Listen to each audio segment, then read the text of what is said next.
Eh bien salut à toi futur motion designer, c'est Alban et aujourd'hui on se retrouve dans une nouvelle vidéo dans laquelle on va voir comment exporter en MP4 sur After Effects. Donc pour certains c'est un grand mystère, mais une fois que tu as les bonnes solutions, ça va être hyper simple. En fait il faut déjà que tu saches une chose, c'est que cette vidéo va être décomposée en deux parties, même en trois parties du coup. C'est-à-dire que les deux premières parties ça va dépendre de ta version After Effects. Donc par exemple, si tu as After Effects 2023, tu vas pouvoir exporter en .mp4 directement sur After Effects. Par contre, si tu as une version antérieure à 2023, eh bien tu vas devoir exporter en fichier .move, par exemple pour ceux qui sont sur Mac, ou en fichier je ne sais plus quoi sur PC, et du coup c'est des fichiers qui sont un peu lourds, qui sont pas terribles. Donc le .move par exemple, c'est genre 10 fois plus lourd que le .mp4, c'est pour ça qu'on cherche à exporter en .mp4. Donc voilà, la première partie elle va être dédiée à ceux qui cherchent, qui ont la version After Effects 2023, et la seconde partie va être dédiée à ceux qui ont la version une version antérieure à After Effects 2023. La troisième partie, ça va être sur la compression, parce que sache que même si tu exportes en .mp4, eh bien tu vas pouvoir toujours plus compresser ta vidéo finale pour qu'elle soit beaucoup plus légère. Le but c'est évidemment de ne pas perdre en qualité, et pour ça on utilise le logiciel Handbrake. Donc c'est un logiciel de compression de vidéo, et on arrive à avoir un résultat quasiment similaire au niveau de la qualité, mais en divisant le poids par, je sais pas, 5, 10, ça dépend du type de vidéo. Donc on va voir tout ça sur cette vidéo. Juste avant de passer sur After Effects, j'aimerais te demander, si ce n'est pas déjà fait, de t'abonner à ma chaîne en appuyant sur le bouton s'abonner juste en dessous. Évidemment, n'oublie pas d'activer la petite cloche pour être prévenu à chaque fois que je poste une nouvelle vidéo. Et bah écoute, on passe tout de suite sur After Effects. Donc comme promis, on se retrouve sur After Effects. Alors ça c'est juste un projet vidéo que j'ai réalisé dans un autre tuto, hein. Donc c'est juste, c'est pour le tuto tracking 2D, hein. Si tu veux aller voir la vidéo, elle est sur, normalement disponible sur la chaîne. Mais nous en tout cas on va voir de l'exportation au format MP4, c'est ce qui nous intéresse. Donc là, comme je te l'ai dit dans l'intro, on va voir trois parties. Donc la première partie, ça va être l'exportation au format MP4 sur After Effects. Donc là, comme tu peux le voir, c'est marqué After Effects 2023, hein. Donc c'est la dernière version d'After Effects au moment où je tourne ce tuto. Donc pour exporter ta vidéo au format H264 ou MP4 sur After Effects 2023, il faut d'abord, très important, ça c'est ta zone d'exportation, c'est si tu veux exporter par exemple 5 secondes de ta vidéo, et ben il faut que tu règles ta zone ici. Et si tu veux exporter la totalité, bah, tu glisses au maximum de ta composition. Voilà, donc moi pour l'exemple, on va exporter les 10 secondes de la composition principale. Donc là on est bien dans la composition principale, on fait fichier, on fait exporter, et on clique sur ajouter à la file d'attente de rendu. Ensuite, ici, sur non destructif, on va cliquer dessus. Là, tu vois que c'est en QuickTime. Alors toi, c'est peut-être pas en QuickTime. Si tu es sur PC, il me semble que c'est d'autres formats, comme AVI ou je sais pas quoi d'autre. En tout cas, sur Mac, c'est QuickTime. Et ici, tu vois qu'il y a le H.264. Donc, c'est celui qu'on veut. On clique dessus. On clique sur OK. Et ici, on va cliquer sur composition 1.mp4 et on va renommer par exemple vidéo tracking. Alors c'est un peu compliqué de taper au clavier alors que j'ai le micro juste devant la tronche. Hop. Et là on clique sur enregistrer et on clique sur rendu ici, tout simplement. Donc voilà, là ça va faire le rendu. Bon, c'est assez rapide vu que c'est un tracking 2D hyper simple sur 10 secondes. Donc tu vois que c'est assez rapide. Voilà, et quand ça finit, normalement tu as cette petite musique, je sais pas si tu l'as entendu au micro, et du coup ta vidéo est ici. Voilà, elle est exportée ici, hop. Donc tu vois, c'est au format MP4. Et puis dans la dernière partie, on va voir comment compresser ces vidéos encore plus.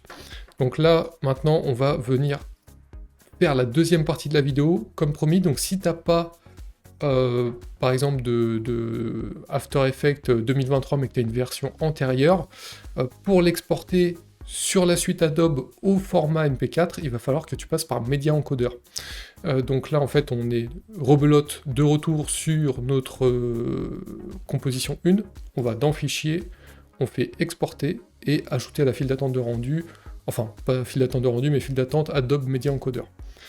Et là, normalement, voilà, ça va ouvrir automatiquement Adobe Media Encoder 2023 du coup, enfin 2023, ou si tu as une version antérieure, ça ouvrira la version antérieure, tout simplement.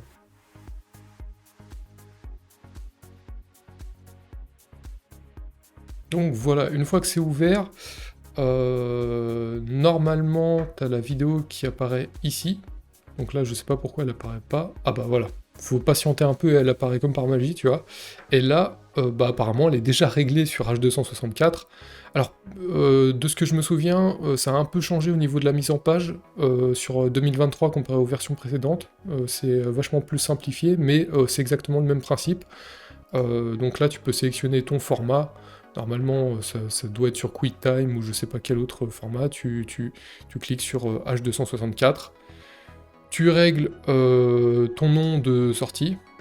Donc voilà, on va dire, hop, on va mettre sur bureau sous composition 1, on clique sur OK, enregistrer. Et là, tu cliques sur démarrer la file d'attente. Hop.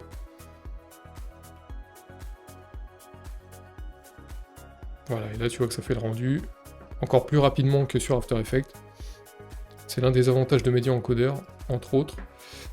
Je te fais juste une petite pause pendant la vidéo pour te dire que si cette vidéo t'intéresse et si tu aimerais en apprendre toujours plus sur le monde du motion design pour pourquoi pas en faire ton métier plus tard, tu peux t'inscrire dès maintenant à l'Académie du Motion Design. En fait, c'est une école en ligne pour apprendre le métier de motion designer. Donc tu vas apprendre le logiciel Illustrator pour faire des illustrations professionnelles et en plus les embellir sur Photoshop. Tu vas aussi évidemment apprendre à animer grâce au fameux logiciel After Effects qui est un incontournable du motion design. Et en plus de tout ça, contrairement à des cursus scolaires classiques, on va t'apprendre à trouver des clients pour justement leur vendre tes compétences de motion designer. Donc si aujourd'hui tu te poses des questions par exemple sur comment ouvrir un statut juridique pour exercer ton activité de freelance, comment trouver des clients, comment créer un portfolio, etc., et bah tout ça c'est enseigné dans le cursus de l'Académie du Motion Design. Donc voilà, j'ai accompagné déjà plus de 150 étudiants depuis 2019, et si tu as envie de nous rejoindre, bah n'hésite pas à jeter un coup d'œil au site en lien dans la description, ou sinon tu peux te rendre directement sur le site, c'est formation-motiondesign.fr. Voilà, je te dis à tout de suite sur le site, ou à tout de suite pour la suite du tuto. Et voilà, là du coup on a nos deux vidéos, donc on a la vidéo, les deux sont au format MP4, hein, tu as bien vu. L'une est exportée depuis After Effects 2023 et l'autre depuis Media Encoder. Donc maintenant on va rentrer dans la troisième partie de la vidéo, c'est la compression. Alors si par exemple tu vis dans un endroit complètement paumé, que tu n'as pas la fibre optique, et que tu as des clients à qui tu dois envoyer des vidéos plus ou moins lourdes, tu sais à quel point c'est une galère d'envoyer un fichier lourd par la DSL, par exemple. Donc là, par exemple, si je regarde les poids de mes vidéos, donc lire les informations, celle-là elle fait 25 mégas, 25 mégaoctets, et celle-ci elle fait ouais, quasiment pareil. Hein. Les deux sont quasiment pareils, un peu plus légères sur la version Media Encoder. Et donc cette troisième partie, elle est dédiée à Handbrake. Donc c'est ce logiciel-là, tu peux le télécharger, je vais te mettre le lien dans la description. Donc ce logiciel, il est vraiment hyper bien parce qu'il permet de compresser la vidéo tout en gardant une qualité quasi similaire à la vidéo de base. Donc par exemple, on va prendre notre format exporté via After Effects. Là, on va mettre juste changer le titre, sinon ça va pas, voilà, ça va pas vouloir exporter. Donc je vais mettre light. Ici, il faut que tu fasses attention au niveau des dimensions, parce que le problème avec ce logiciel Handbrake, c'est qu'il aime bien faire des recadrages automatiques complètement chiants, on peut le dire.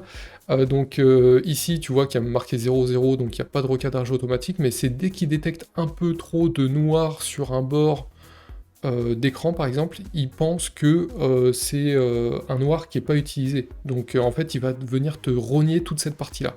Donc voilà, il faut juste que tu fasses attention dans l'onglet Dimensions à ce que tout soit bien sur 1920 par 1080. Ensuite, on va dans Résumé et on clique sur Démarrer. tout simplement. Et là, ça va aller très vite aussi. Voilà, t'as la jauge ici. Hop, c'est fini. Du coup, c'est celle-ci. Est-ce que la qualité est toujours aussi bonne? De mon côté, elle est toujours nickel. Donc il n'y a aucun problème.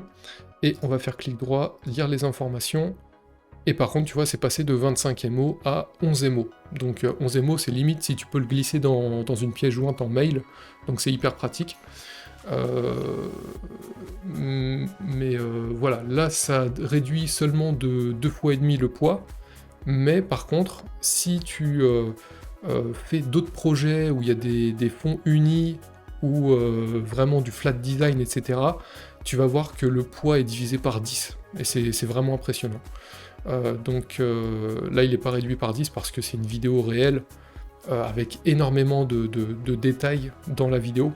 Donc voilà, il ne peut pas compresser énormément. Par contre, dès que c'est des fonds blancs, bleus, unis, peu importe en flat design pour du motion, alors là, tu peux sortir des vidéos de 2 minutes qui font 5 MO.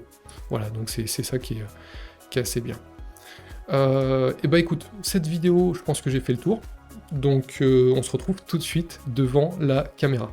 Et bien voilà, maintenant tu sais comment exporter en MP4 à partir d'After Effects, donc soit via Media Encoder, soit via After Effects directement en fonction de ta version. Tu vois que c'est aussi la compression sur Handbrake, ça te permet vraiment d'avoir des fichiers beaucoup plus légers, donc ça c'est vraiment un gros avantage.